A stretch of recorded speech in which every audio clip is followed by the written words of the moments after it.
If you're a lifter in your 40s or beyond who's frustrated by nagging injuries, slowing your progress, or you're worried that adding more weight to the bar might be a ticking time bomb for your joints, and you want to bulletproof your training to be more resilient to injury, this episode is for you. Today, I'm sitting down with Dr. Jordan Feigenbaum, a powerlifter turned physician who bridges the gap between heavy lifting and injury prevention. You'll discover why age isn't the limiting factor you think it is, how to program intelligently to build strength without breaking down, and the often overlooked recovery strategies that can add years to your lifting life. Whether you're battling chronic pain or just want to ensure you're still crushing it well into your golden years, the practical strategies you're about to learn will give you the confidence to train hard and stay healthy no matter your age. Welcome to Wits and Weights, the podcast that blends evidence and engineering to help you build smart, efficient systems to achieve your dream physique. I'm your host, Philip Pape, and today we are addressing injury prevention and longevity for lifters with Dr. Jordan Feigenbaum. Jordan is both a seasoned strength coach and practicing physician. He holds an MD, is an elite powerlifter with one of the top 20 totals of all time, and has tons of experience coaching everyone from everyday gym goers to professional athletes. Now, I personally learned about him through Barbell Medicine and the podcast of the same name, where he and his partner, Austin, promote health. They promote performance, longevity, definitely with a focus on resistance training and evidence-based practice, which is why I wanted to invite him on the show. Today, you're going to learn how to design your training to maximize strength gains while minimizing injury risk as you age.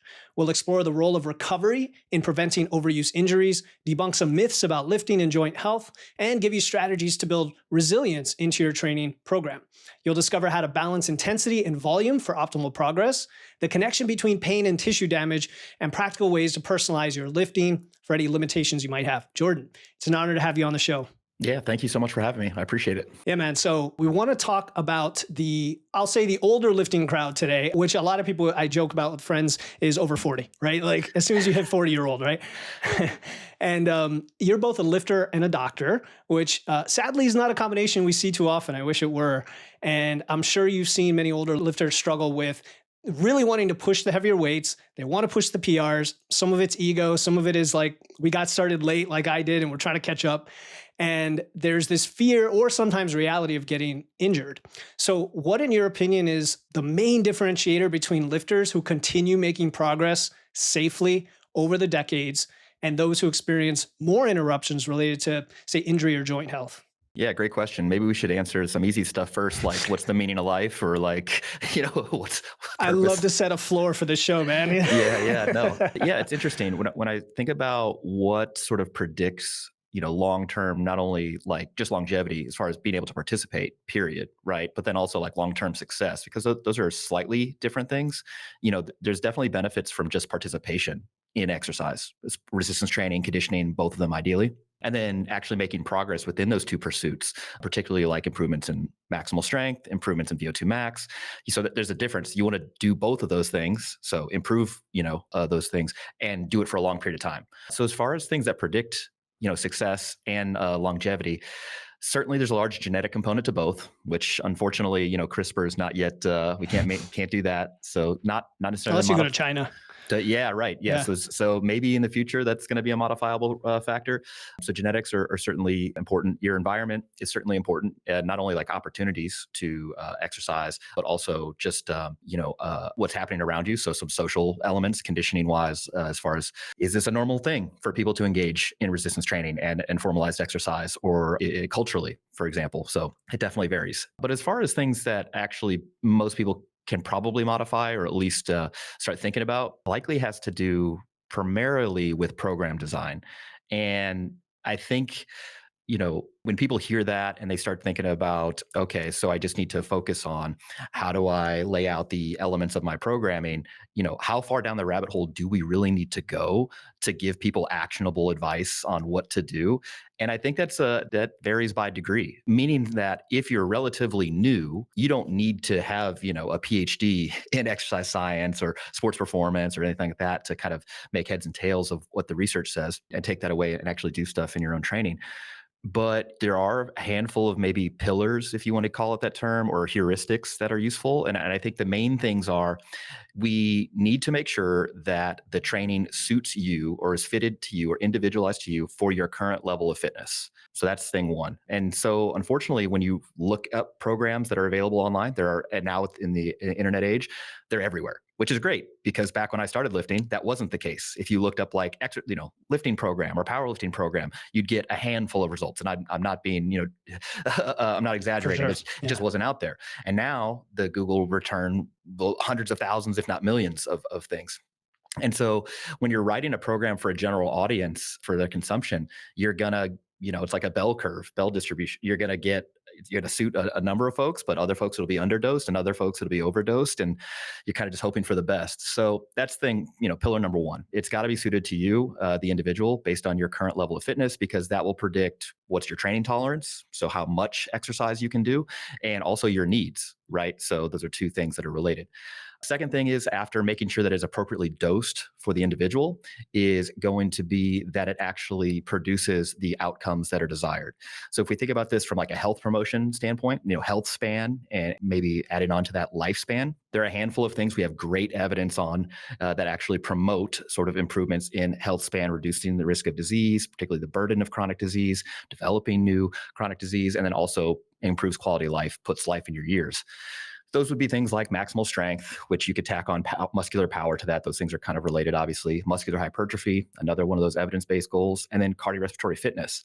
Now, that's a pretty short list of things, really three things, maybe four if you say strength and power are different, which, yeah, the scientist in me definitely would want to make that distinction. But people are going to listen to this and they'll say, well, what about stretching? Or what about balance? Or what about mobility? Yeah, agility, all sorts for of stuff. sure. And Yep. it's not that those things are unrelated to function. So how well you can use your strength, for example, or how you interact with the environment. It's just that they tend to be adequately addressed by programs that improve muscular strength through ways we typically test them. And I make that caveat because it is possible for me. I could put you on a program that was completely isometric, for example, where your muscles don't actually contract and extend. You're just creating force in a fixed position where the muscle doesn't actually move.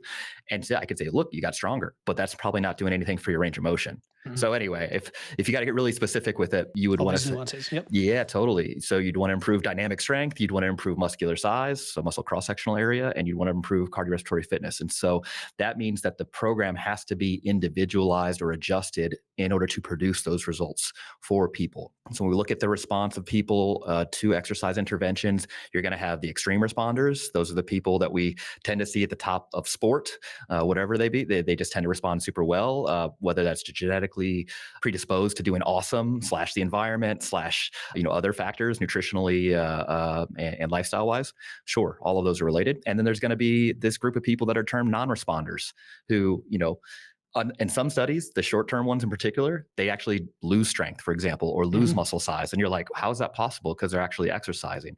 It's just not well suited to that program. So even if it was dosed in a way that they could currently tolerate, kind of met them where they're at, it wasn't enough, or it wasn't the right type of training to elicit the responses that we need to improve health and ultimately quality of life. So those two things right off the bat. And then when we think about how to make sure that goes on for a long period of time, we really just want to avoid the major pitfall when it comes to those who will regularly participate in exercise, which are overuse injuries. Just by and large, yes, you could go down the list and say, look, acute trauma, accidents in the gym, the things of that nature. But the biggest source of injury when it comes to resistance training and even in cardiorespiratory fitness, conditioning exercise is going to be an overuse injury, which is exactly what it sounds like. You're doing too much of the same thing at a load or intensity or ultimately a training volume. So a combination of all these factors that you can't currently tolerate. And that tends to be predicted by the variety or really lack thereof in the program. So it's a person who only does back squats for their lower extremity, squat pattern training rather than multiple different types of things, or only does the same rep range, or always goes to failure. So there's like a handful of different elements within programming that can kind of predict that people will have an overuse injury. And the last thing I'd add on this would just be consistency, which is no surprise to anyone who's listened to your podcast or any other fitness podcast. test, because it's the same thing you see in weekend warriors when it comes to sport. A person who plays basketball on the weekends, a person who, takes a ski trip every winter or something like that, and they come back, their knees hurt, their elbow hurt, whatever. It has mostly to do with being prepared for the tasks that they're asking their body to do. And so if you have these long gaps where you're not training, you're not preparing for what you're asking your body to do, yeah, that does set you up for an injury. So ultimately, you'd want the thing to be dosed properly, not only for the person's current fitness level, but their actual responsiveness to things. So they actually get the results that we want. You'd want to make sure that the training is heavily varied so that there's less risk of an overuse injury, although not so varied that you're kind of spreading yourself too thin. And then do that consistently for a long period of time. And I don't know that any of those things are controversial. Like someone's listening to this, they're like, wow, you just opened my eyes. But yeah, you could add luck in there, but I don't know that that's a modifiable risk factor either. So yeah, the things you can and can't control. I hear you, man. Because it's funny you mentioned it wouldn't surprise anyone. Maybe people who listen to our shows consistently, but every day, and I'm sure you get it as well, people ask, how heavy should I lift? How much recovery should I get? This. And you're like, well, it depends. Let's add totally. like 10 assumptions or caveats. Here's a program for a newer lifter, but here are your caveats. And so you mentioned the suitability, the minimum effective dose. Going for the actual goal you want, because someone says, well, how do I train? Well, what are you trying to do, right? Like if you're a backcountry mountain goat hunter, which I know a guy like that, versus, you really care about endurance. There's a huge difference there. So looking at strength, hypertrophy, power, and fitness, I do love thinking of it as that kind of pie that covers all types of fitness that extend or correlate from that. And then the different levels of response, knowing that even when you start something, you may not respond like someone else. So Jordan, it's funny, it came out today as we're recording this, Justin Cottle, he's an anatomy expert. Mm-hmm. And he was talking about what he sees like in a cadaver related to people who lift versus those who don't. And there were two things I was going to mention. One I can remember is the genetic variation between people and their response levels down to the, sarcoplasm, sarcomere, myosin levels, you know what I mean? Down to that level, how vastly different it can be. And there was one other thing I can't remember, but, the variety. You talked about variety, like there's some of the bro science about shocking and muscle confusion and this and that. But I think there is a kernel of truth to that when you talk about not getting injured, right? Mm-hmm. Not like back squatting every session forever, but also the neuromuscular, in a way, there's a progressive loading aspect to that beyond just adding weight to the bar of inserting this variety. Can we segue just a little bit on that? So for example, West Side conjugate, right? One of the principles there is you rotate through like 6 or 7 variants of a main lift.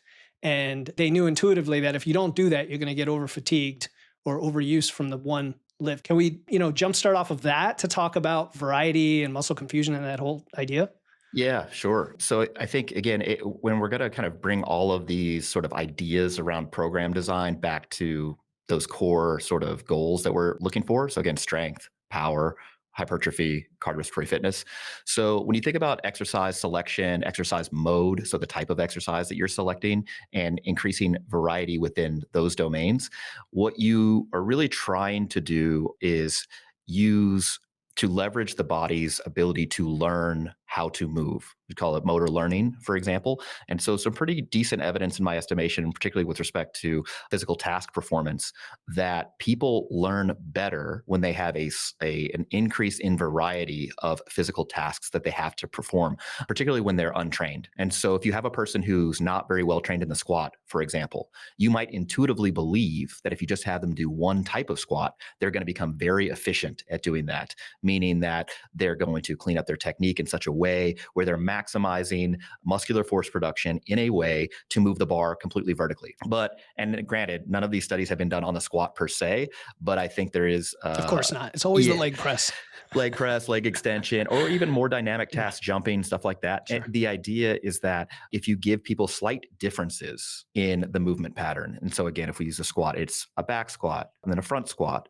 Maybe it's a high bar and a low bar back squat, a safety squat bar squat, or a leg press or single leg work, for example. The prediction that we would make based on the current evidence is that people would get better and more proficient at moving their body in space and come up with additional strategies to perform the physical task under periods of fatigue or duress or whatever, which is what happens in a workout anyway, right? And so you just get better at not only like this kinesthetic awareness, where's your body in space, but also you have additional strategies to leverage in order to move the weight, for example. So you not only get more efficient motor learning wise, you can pick things up a little faster, but you also have more resources to kind of use. So that's thing one. You're also distributing the training load, which again is this term referring to not only volume, but also intensity, proximity to failure, frequency, all of the variables that kind of turn the program from this idea pie in the sky to put it on paper. You're distributing it over more and more mass of tissue, right? It's not just always loading the patellar tendon or the ligament in the same way. You're doing it in different ways. And so you give the body a greater opportunity to adapt to those things rather than maybe outkicking your coverage by kind of specializing. It doesn't mean that there's no place for specialization. And so when I think about West Side, I think about, okay, what was West Side like designed for? And it's mostly, its original iteration was for powerlifters. And so powerlifter, we know the domains of sport: squat, bench, deadlift, 1 rep, right? And so, in the off season, preseason, before you're like actually going into, specified meet prep, yeah, you would have a wide variety of movements. But once you get closer to the meet, you really want to focus in on the, things you need to do on meet day. And so there's times for specificity as well. The problem I see is that people get excited about lifting, which I'm 100% in favor of. I want you to get bit by the bug, but I also don't want people to, perseverate on a single form of a lift, a single rep range, for example, because ultimately I think that increases the risk of an overuse injury. So time for both, being relatively varied and then relatively specific, but taken to extreme for too long on either end, I think you're missing the boat. So one example of being too varied maybe all the time would be like some iterations of CrossFit, and then too specific on the other end would be some type of like the Bulgarian training, where you're maxing out daily, which can be useful in short periods of time. Sure. But you think about expanding that over to 8 weeks, 12 weeks, 16 weeks, 24 weeks. You're like, I predict that most people are not going to be able to tolerate that. And the people you hear about that did well on it, well, that's survivor bias, right? You're like, you're the only person left standing, right? And you're able to demonstrate these great results, whereas we're all the people who didn't make it that far. So when I think about practical implementation of variety for your general strength and conditioning enthusiast, I think about, you have a handful of movement patterns. Well, we can classify them as a squat pattern, a hinge pattern, a press pattern, and a row or pull pattern. And I don't know that there's much benefit to repeating the exact movement more than once per week. Now, granted, that's speculative, right? You could make the case, should you repeat them more than once every 2 weeks? We don't know. This is, Sure. just more speculation. But when it comes time for me to actually generate a program, I think about, all right, this person's going to do a squat type pattern 2 times a week. I'm doing 2 different variations. If it's 3 times a week, 3 different variations. 4 times a week, 4 different variations. And again, you can make them very diverse. So like a back squat versus a Bulgarian split squat versus a step up, you know what I'm saying? That's big variances, or they can be closer. A back squat, low bar, back squat, high bar, Sure. 2 count pause squat, back squat, and you're like, okay, these are more similar, but still a little variety. So it just depends on what is the end goal? What are you training for? What gets you up in the morning to go to the gym, for example. And so that's kind of how I think about variety. Yeah, I love that. I think there's a lot of counterintuitive and revelatory things that you said in there. Knowing the population that I know when it comes to lifting, there are definitely camps, right? There's the kind of the starting strength and the basic but boring and the strength lifts side, which again, for new lifters, almost any program could be super effective. And if you're committed and you want to learn those movement patterns and get strong fast, they could work. On the other hand, you have, the 6-7 day a week bodybuilding, every single movement's different. And the fact that it's not just about fun, even though that's important, it's also the fact that your body engages in motor learning, and you might actually become more efficient at the patterns you ironically are doing less frequently now by mixing it up. It's heartening to people who wonder about that and think, oh, am I just slowing myself down? And then even distributing the training load. When we talk about injury, we talk about longevity, that is super important. You think of whether it's muscle weaknesses or whatever the term people want to use, you're kind of distributing and letting your body use its system, do the movement patterns all across the board. And you might be surprised how, I found that doing weighted dips helped my overhead press, and you're like, and when you look at the history of powerlifters and guys like Bill Starr, you see they did that, but and you're wondering why. Okay, so really good stuff. I want to dive in a little bit to the joint health topic or arguments people make. A lot of people are fearful if they're brand new to lifting, they're fearful they're going to get injured just lifting in general because of bad form or what have you, or because it's too heavy, or because their bones are going to break because they're now menopausal, whatever it is. Then you have, on the other hand, dedicated lifters who've been doing this for years who are worried about too much repetition of compound lifts and lower rep ranges on their joint health. What does the current evidence say about heavy lifting, as we call, in our kind of sphere, and joint health?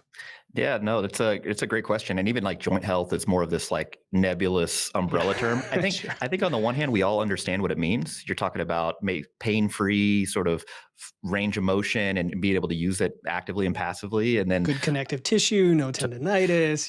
great function. Being able to walk up the stairs. Yeah, sure. Totally. Yeah. So, there's this assumption, as you mentioned, that, okay, if you train heavier rather than lighter, for example, just generally speaking, same proximity to failure, meaning you're doing 3 reps to 2 repetitions left in reserve versus 10 reps left in reserve. There's this thought, well, the 3 reps is definitely going to be heavier for a given exercise compared to the 10 rep set. And if it's heavier, so you're doing the 3 rep set, you're at a higher risk of injury, whether we're talking about acute catastrophic injury or a chronic sort of overuse injury. And you would expect that to play out with a pretty robust signal in the data, meaning that if you looked at powerlifters training presumably in the powerlifting way, all right, which is generally lower reps, getting ready for maximal strength sort of test on the platform, that they would have higher injury rates than, say, something like bodybuilders, right, that are training the same types of lifts, because then that's another sort of variable that we'd want to adjust. And on balance, you don't really see that. You can look at different data sets and come up with slightly different numbers, but when I look at them, and just with the understanding that if you across all types of training, resistance training, the average injury rate is 2 to 4 injuries per 1,000 participation hours. And there are some bodybuilding specific data sets that show, it's 1.5 injuries per 1,000 participation hours. And there's other bodybuilding data sets that are up to 3.5 injuries. So it just varies, right? Because you just need a big sample size. It depends how you define injuries. There's a bunch of other stuff. We could do a whole podcast on that, but I think it's boring. So we don't need to do that. And then you look at powerlifting data sets and you see almost a mirror image of that, right? And so then you're like, even if there was a slight maybe benefit or reduced risk of injury in bodybuilding, in my estimation, based on the existing data that we have, it's not robust enough to feel confident in that opinion that heavier is always a higher risk. The biggest thing here, which is not an evidence-based sort of idea, this is more practical experience. And the way I think about it, if somebody is not prepared for the task they're being asked to do, I do think that incurs a higher risk. How much higher depends on how far removed that is from their preparation, how novel it is to them. And so there's this kind of like open window theory of risk, meaning that if you're doing something new, you're effectively opening a window, and that window is wide open at first until you get used to it, have some exposure, have some experience with it. And so if it's your first time doing powerlifting training and you're asked to do a 1 repetition, for example, like pretty close to failure, just to see where you're at, and you've never done a 1 rep challenge before, a test before, that's probably higher risk compared to somebody that's done single repetition work for, years and years and years. But kind of you don't need to study to tell you that. That said, if it were inherently risky, meaning just dead bodies everywhere, everybody falling down, you would see that in the literature and not just in the injury data. We're talking about exercise science at large, where they routinely test people's 1 rep max to garner exercise prescription for loads. They'll have elderly individuals, people in their 60s, in their 70s, in their 80s even, and they'll max them out on a leg extension and then say, okay, for the next 8 weeks, we're doing, we're starting at 65%, then we're going to 70%, 75%. Well, where's that percentage coming from? It's a 1 rep max test. And what do they do? How do they obtain that? At the beginning of the study, when these people were untrained. And again, there's not bodies everywhere, right? So I think the assumption that heavier loads are always more risky doesn't make sense to me for a given exercise. Just the caveat there is you need to be prepared for that, and working up to that would probably be best practices. So I personally wouldn't test somebody's 1 rep max day 1. You could. I think there is some increased risk. I just don't know how big that risk is. And I think it's relatively small compared to the risk of not exercising at all due to fear of injury. But to your point earlier, well, most people don't exercise, period.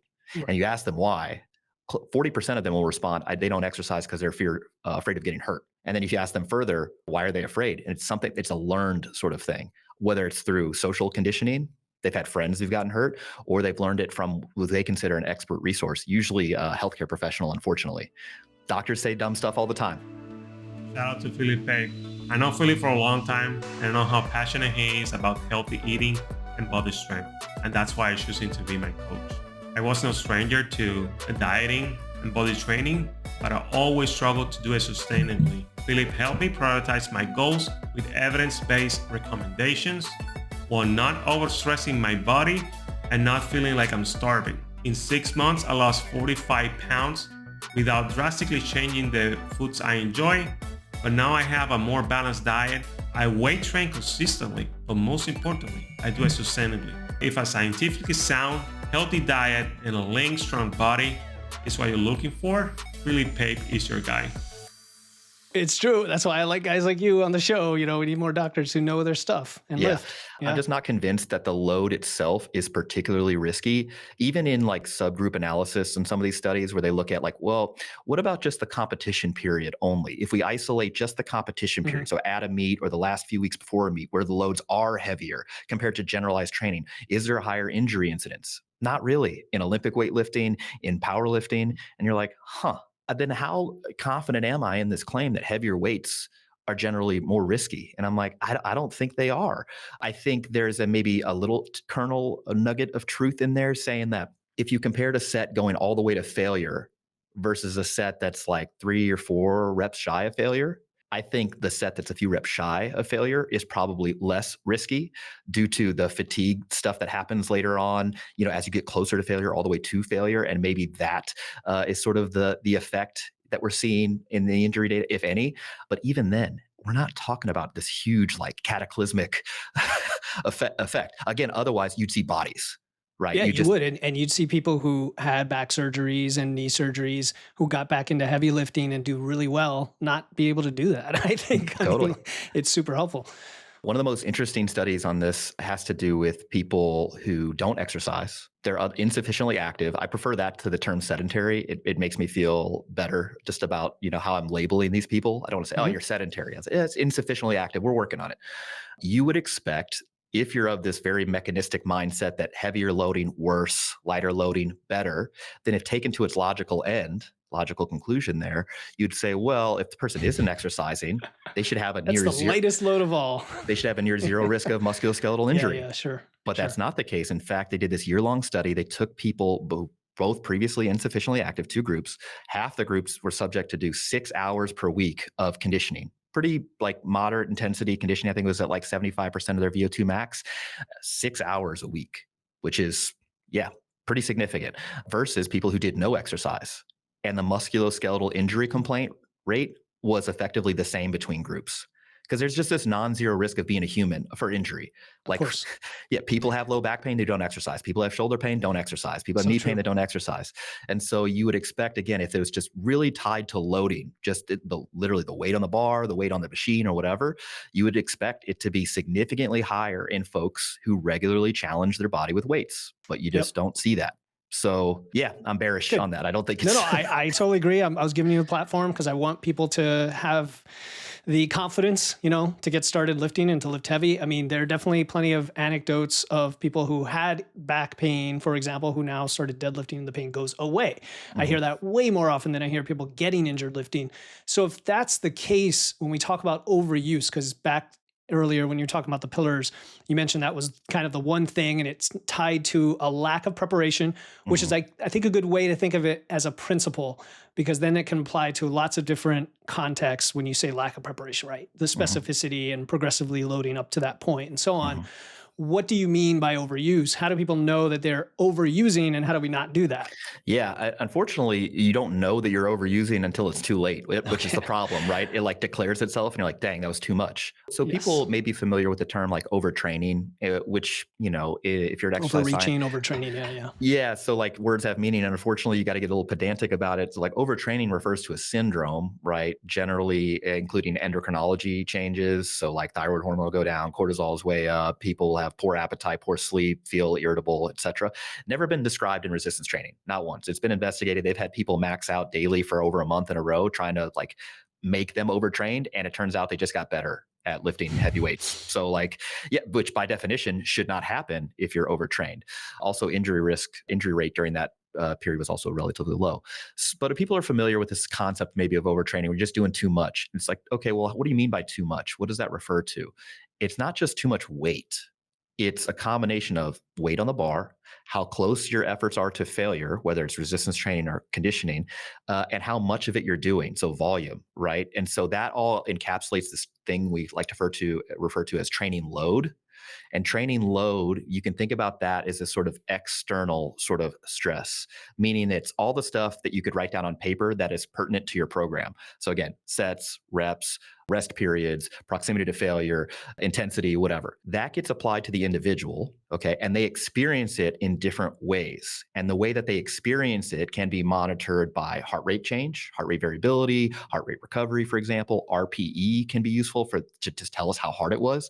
But you can apply the same external stress, external stimulus in this case, group of individuals, and they'll experience it differently based on their current fitness level, their genetics, their expectations, so psychological stuff, the environment that they're in, right? Are they in a powerlifting gym where there's death metal playing, chalk in the air, whatever, back slaps are going on, or are they doing it like a curves, different sort of settings. So anyway, all of that is to say that when I'm talking about overuse, it means that the experience of the training, the external stimulus is too much for them to recover from, too much for them to currently tolerate and then ultimately recover from. And it's usually not a singular instance. It's repeatedly kind of insulting the body in a way that you can't sort of keep your head above water. And so you drown. In this case, it usually results in musculoskeletal pain. And so most of the time, these overuse injuries, they're kind of insidious. It's not like I did one squat and my knee started hurting. That can happen with an acute sort of catastrophic injury. Unfortunately, or fortunately rather, those are relatively rare. So this sort of overuse thing is just too much training load experienced chronically for the individual and ultimately produces this sort of these pain syndromes that people have. And so then what do? You're basically, now you got a person who's been exercising, has pain, and you're like, what do I do about that? And you tell them, well, you're going to have to exercise still, but in a different way that's currently accessible to you. And so I just want people to, when they think about overuse injury, I don't want them to think about like I did one thing wrong and that's what happened. It's more of chronically you were exposing yourself to something that you couldn't currently tolerate, whether it was due to the nuts and bolts of the program, that external sort of stimulus, or your environment, your lifestyle suddenly changed, lost your job, stressful season at work where you less sleep, relationship troubles, financial stress, dietarily, you now have a bunch of nutritional stress that you didn't have before, for example. All of those things can change the experience that somebody has to a given type of training intervention. And so again, if there's a mismatch between the training load being imparted on somebody and their ability to tolerate it and then subsequently recover from it, well, that portends a risk of overtraining. And in this case, we would define overtraining as like the appearance of an overuse injury, even though that's not the classical definition of overtraining syndrome. It's all right. We'll forgive you for that. Yeah. So this is really good because people, I guess, oversimplify the idea of pain and overuse, or maybe they avoid training too hard, thinking that it's going to be a problem. But like you said, it's the total load or stimulus, and it's too much to recover from because of chronic occurrence, and it results in some form of pain, which leads to the question, what types of soreness / pain / some other feeling, and when should people be concerned? Sure. Because newer lifters are very confused about that. Like I talked to somebody the other day, she had a little bit of soreness and it had been one day and it was something new. And I said, is it getting better? Oh, it's getting a little better. I said, okay, I think it's gonna be fine. You're just scared. It's like a new experience to you, but color that for us. Yeah, no, that's a great question. I mean, there's like how sore is too sore, or how often is, being sore a problem. I think maybe one of the best use cases here that's applicable actually to one of the evidence-based goals we talked about in the beginning, hypertrophy. So invariably when people start doing resistance training or really any type of exercise, your risk of soreness goes up, mainly because it's a novel physical task that you're being asked of.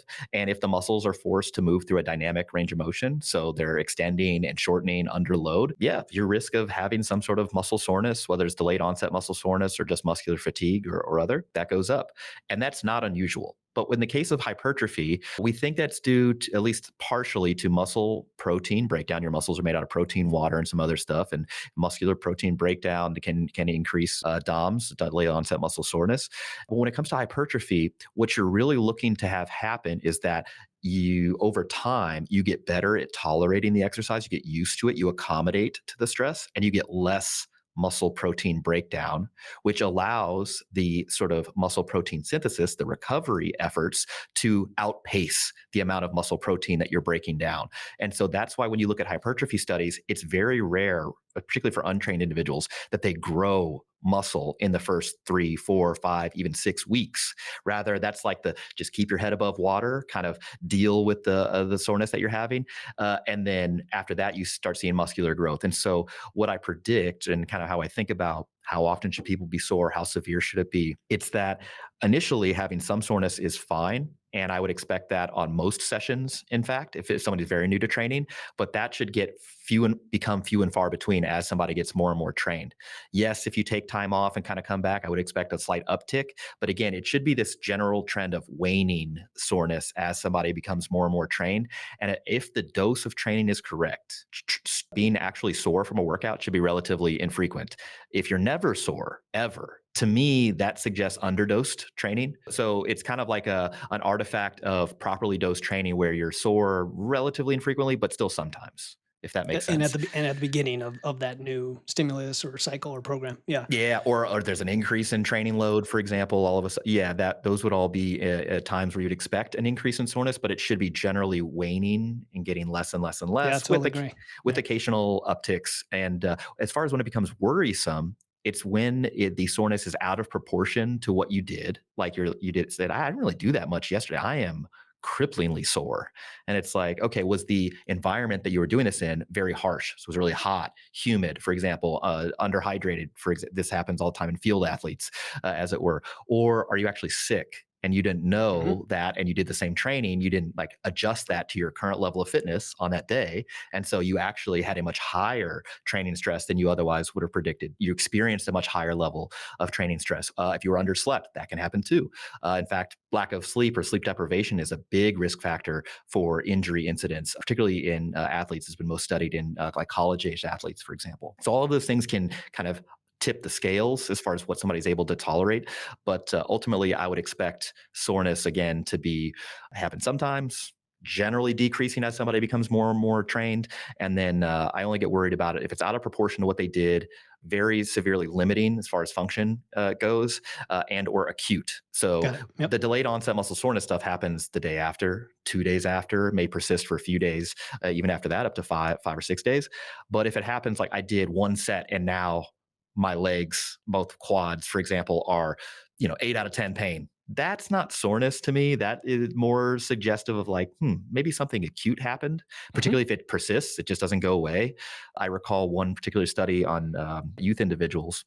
They were trying to characterize the incidence of injury risk in kids lifting weights. And they recalled this one kid who had 30 seconds of 10 out of 10 quad pain. And that just went away. Like they didn't do anything, it just went away. And they're like, yeah, well, that was an injury that the person had. And we're like, was it though? So it kind of comes back to definitions, like what is an injury? But anyway, again, another Interesting. podcast. No. I hear you. I mean, 10 by 10s in CrossFit take me back to when I was sore and probably didn't need to be chasing that soreness. So people don't need. So I want to piggyback off of this is really good, the soreness piece, because then there's the fatigue, the magic word fatigue that we use.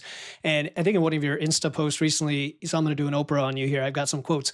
Sure. Quote, training must match an individual's fitness level that day, which you just said, being hard enough to drive an adaptation, but not too hard where it drives too much fatigue. Now, I would say if you're tracking your program, if you're being consistent, like you said, with your, frequency and volume, and you're progressing, what you call progressive loading, not necessarily overloading, you should be, I'll say, at least prepared to know what is appropriate in spite or independent of all these other variables you mentioned, like it's very hot or hydration's an issue. So I guess maybe the question is, how do you know that you're pushing that fatigue or driving too much fatigue, or how do you get ahead of it in terms of that biofeedback of those other variables? I know it's not an exact science, but No, it's a $1 million question, maybe $1 billion question. If we were really able to reliably predict fatigue in a quantifiable manner and then monitor it, man, that would be cool. But there's been multiple efforts to try to do that. So people have used things like session RPE, for example, where after the end of the session, you rate it 1 to 10. 10 was like, I'm so fatigued, I can't do anything else. 1 is I didn't do anything, I'm at rest, right? So that's one way. And you would prefer most of your sessions to probably fall in that, 6 to 8 type range for like adequate sort of stimulus, but not too much, unless it was like an active recovery thing, in which case it'd be much, much less than that. If you find that after most sessions, it's session RP 10, you would predict that would be a little too high, for example. Other methods that have been tried to been implemented, heart rate variability is like this way to kind of test like, oh, are you recovered or not? No data on that in resistance training, only in the endurance world. And there's a lot of nuance there. Again, that probably would deserve a multi-part podcast series. But that, again, people have been trying to measure this for a long time. As far as the way I do this in practice, monitoring fatigue, it's more of this like subjective battery of how do you feel on average when you come into a training session? Are you super motivated to train? You're excited to do so, or generally excited. Is your performance more or less holding up despite having recent fatigue implemented from training? Are you super sore, for example? Are you having any sort of, boiling or bubbling, percolating injuries that you feel like are popping up? Your joints are sore, for example. If somebody is trending towards maybe too much fatigue, you would expect them to have lower training motivation. You would expect them to have decreasing levels of performance. You would expect them to have more soreness on average, more sort of joint related complaints on average. And that kind of tells you like the training stress I'm exposing myself to is a little bit too much right now. It doesn't mean you're doing too much volume per se, but maybe you're doing too much volume of stuff that's too close to failure. And so practically kind of figuring out a way to get pretty close to the sun, but not too close where you burn yourself. I think a concept that could be useful to folks is this sort of therapeutic index for training, meaning that there's a low end, right? Make minimal effective dose, if you want to use that term, and then an upper end, maybe that you call that maximal recoverable training load, just to make up terms here. You don't need to be all the way at the limit to get the maximum benefit. You want to be trending that way, like on average, getting close to that, but you can leave a little safety buffer in there. And so I want people to understand that you don't have to go to the well, max out, leave it all in the gym every single session. In fact, I would say that's unsustainable. Rather, it just needs to be hard enough to drive the adaptations that you want. For strength training, you don't have to be really anywhere close to failure. When I say close to failure, I'm talking about, 1 rep. 1 RPE. Yeah. Yeah. You can be 3 reps shy of failure, 5 reps shy of failure. In fact, if it's over about 70% of your 1 rep max, I think that's going to make most people pretty strong, even if they have 5 reps left in the tank. When it comes to hypertrophy, particularly so muscle growth, particularly for isolation exercises, you can actually send it a little bit closer to failure, right? The thing that's important to note there is the stakes are lower. When you're talking about isolation exercises, it's much lower muscle mass, right? The weights on average are lower. The sort of risk of failure is generally lower. Oh, I failed a biceps curl. Oh no. Compared to, I failed a squat. A heavy squat. Yeah, much bigger sort of potential. The stakes are much higher there. So this therapeutic index of like exercise, as I view it, gives us a wide range to sort of get something from our efforts, right? And to maximize that, sure, we want to push it towards the upper end, but I don't know that it's useful to get super close to that top end. Like, what's the maximum amount of stuff I can do? The Icarus threshold, yeah. Totally. Yeah, Yeah, cool. I think that's a good takeaway. No, that's good. The therapeutic index. Yeah. And again, I like how there's a system here, right, of variables. It's multifactorial. And like you said, you might be training close to failure and that's perfectly fine. But if you're doing it to such an extent that that's the issue, it's the volume, it's the training to failure, it's the frequency, all of it together. You mentioned joint health. What about the big one that comes up all the time, low back fatigue, right? That's like the one I hear personally most often, especially for older folks, of this mysterious low back fatigue that doesn't always seem attributable to a specific movement. They might squat and it's fine. Then they do an RDL and it hits them. Then they're fine on the next RDL, but it happens after their bench press. And they're like, maybe it's my arching. What's going on there? What's the low back mystery all about? Yeah, no, it's a great question. I mean, so first off, low back pain in general is super common. I think for the lifetime risk for adults globally is like approaching 90%. So most people are going to have at least some bout of low back pain.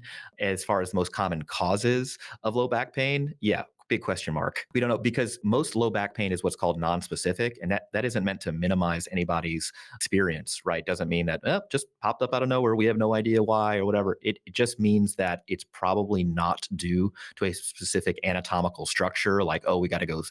Is this a ligament around the spine, for example? Is it a disc related? Is it related to your hips, for example? It's non-specific, meaning that it's probably a constellation of things, and your pain experience is real. It just means that there's not a pain generator that we can localize and need to work on, which on the one hand is good news because we don't need to wait for something specific to heal in order to get back after it. But it's also not academically satisfying or even satisfying to the patient, because they're like, well, what's wrong? Why did I have this?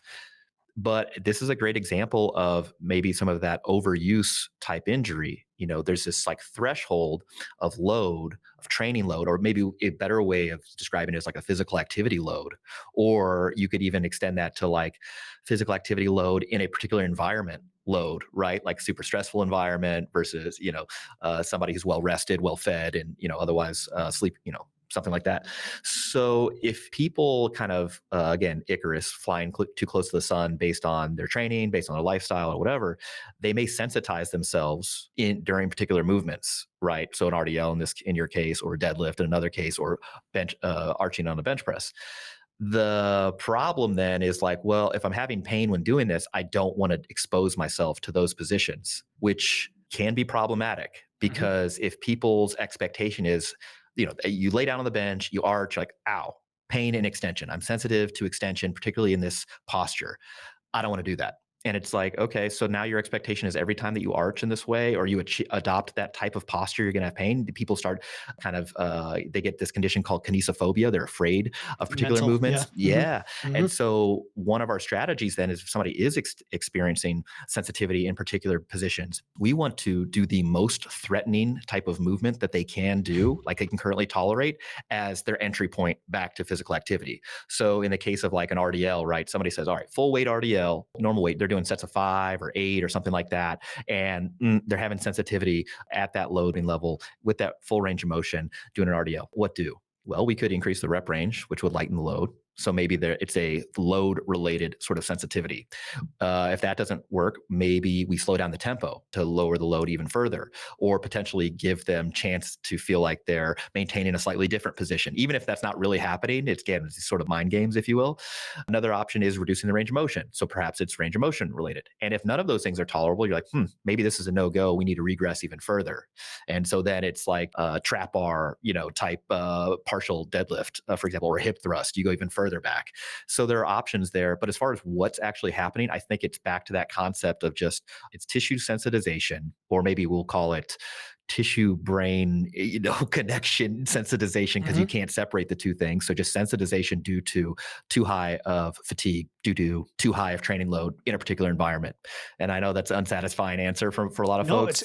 It's super solid to me. I mean, I like effectively it's facing your fears in a way, which it applies, for example, to people who've had surgery and they're afraid to be active again, especially when you have doctors saying, don't do anything for months and months and months. And you maybe need to get under the bar earlier than you think, just to build up to that. I remember I had a deadlift sling when I had my rotator cuff surgery, just so I could get back to deadlifts with one arm, because I was so missing it. But some people will have the opposite of like, that's it, I'm done. I can never do this again. Or, I had knee surgery, I can never squat again. And No, you want to say something about that? Yeah. Well, what you would prefer for people to have is basically unrestricted movement potential, meaning that they could do whatever it is they want to do, even if they don't do everything, right? But you don't want people to have these sort of limitations on like, I can't do that because of this pain sensitivity.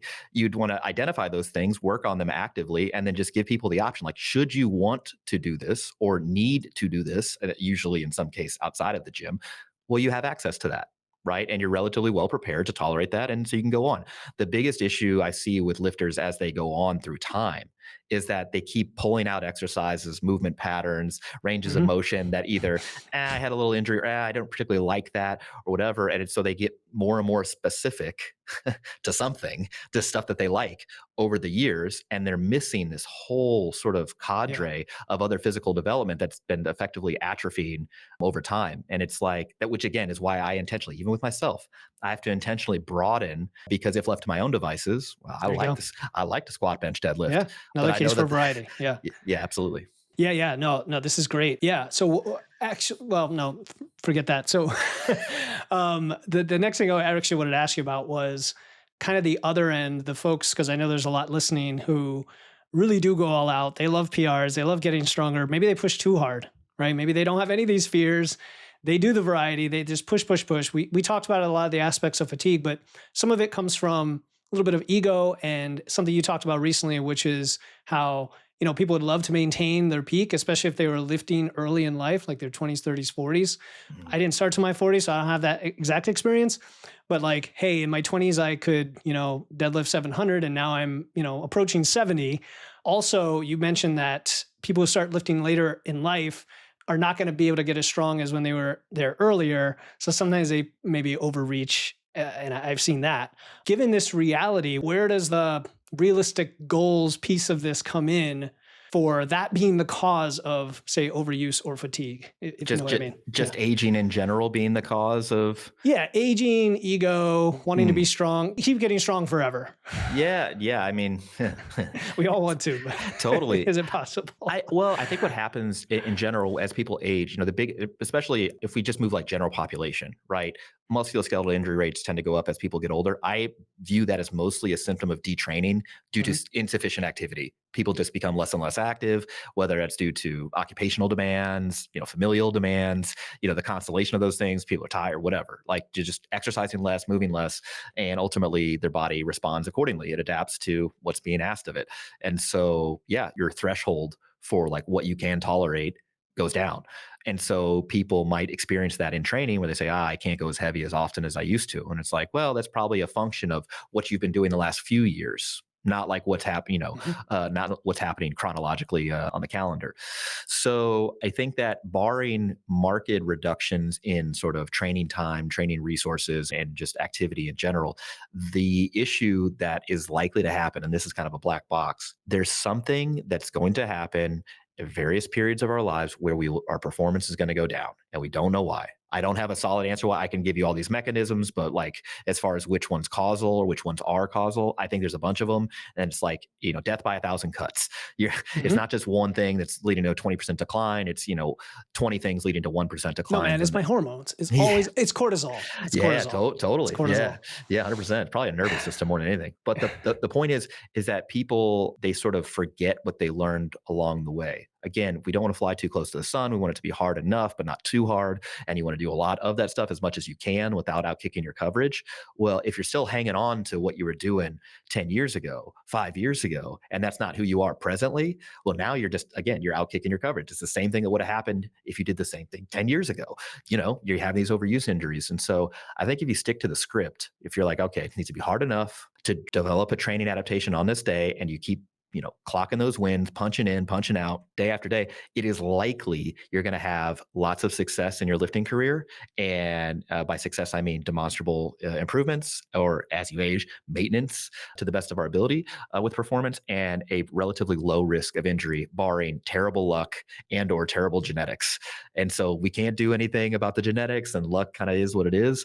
But the stuff we can modify is mostly going to be training related. And so I think most people, if they can wrap their heads around some sort of auto regulation on a given training session, can probably avoid most of that. Meaning that don't just, it's a number on the bar you have historically in your brain. That's great. But is that the appropriate load for today? For today. Yep.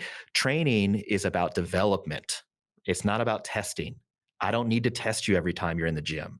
Yes, we could do that, but we can do that intelligently at a low stakes sort of situation. So again, rather than 1 rep max all the way to failure, I could do it at 80%, a 1 rep effort. And that would give me enough data to say, here's how strong you are today. Meaning that here's how the rest of your loads for this particular exercise should be to be within that therapeutic index. And we can give yourself a little buffer. So that's kind of how I think people kind of mess this up, is they're attached to these historical performances. They ignore all the stuff that we talked about. And they're like, yeah, well, I've been doing this for 20 years. And so I can just do this right now. It's like, look, man, no, you couldn't have done that 20 years ago anyway, so like I would avoid kind of being too attached to a particular number in training. Competition, do what you got to do. But Yep. in training, the main thing is make sure you're getting an effect and don't fly too close to the sun. I love it, man. Clocking in the wins. Auto regulation, that is huge. And then I like what you said, training is development, not testing. That's a really good line. Just people keep that in mind. Constant growth from where you are right now in the last session, not necessarily who you were in your 20s or even, 6 weeks ago. All right. So as we wrap up, is there anything that you wish I had asked that we didn't cover? And what would be your answer to that? No, I think the only thing, you mentioned this progressive loading thing versus progressive overload. And if people have never heard that, we do have an article about that on the website. It's titled Progressive Loading. We got a podcast on it as well. But just as a brief takeaway, it's the same kind of messaging throughout this entire podcast. The point of the training is to provide you enough stimulus to get what you want out of it, but not too much where you can't recover from it. So with the idea of progressive loading, you have to increase either the weight, reps, or total training load as you become fitter, but not before. The adequate training stress is there to drive fitness. And once fitness has gone up, then you have to increase the training stimulus, but not before. You get bigger, faster, stronger, so you can lift more weights, go faster, etc. Okay, so it's kind of a chicken and egg situation in my estimation. People want to go increase the weight, increase the reps, or increase the pace before they've actually generated those adaptations. The idea that you have to overload the body. And it's like, no, you don't. It shouldn't actually get any harder. You just got fitter.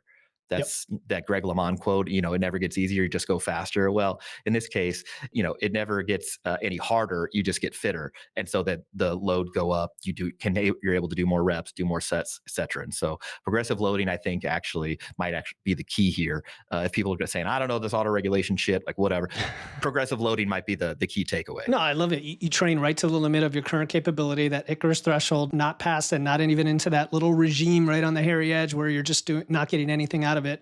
And then that makes you bigger, faster, stronger to do that again over and over, which is awesome. All right, cool. I think we covered a lot about training. I hope people got some really good strategies out of this to modify their approach, because it really comes down to the principles more than like a specific workout program, for example. Where can listeners learn more about you, Jordan?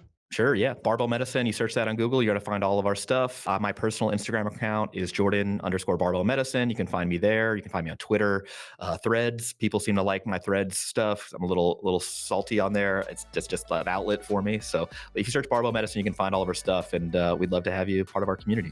Cool, man. I'll put all that stuff in the show notes so people can find you. I will, of course, keep following you as well. And I really appreciate you taking the time to come on the show. Of course. Thanks for having me.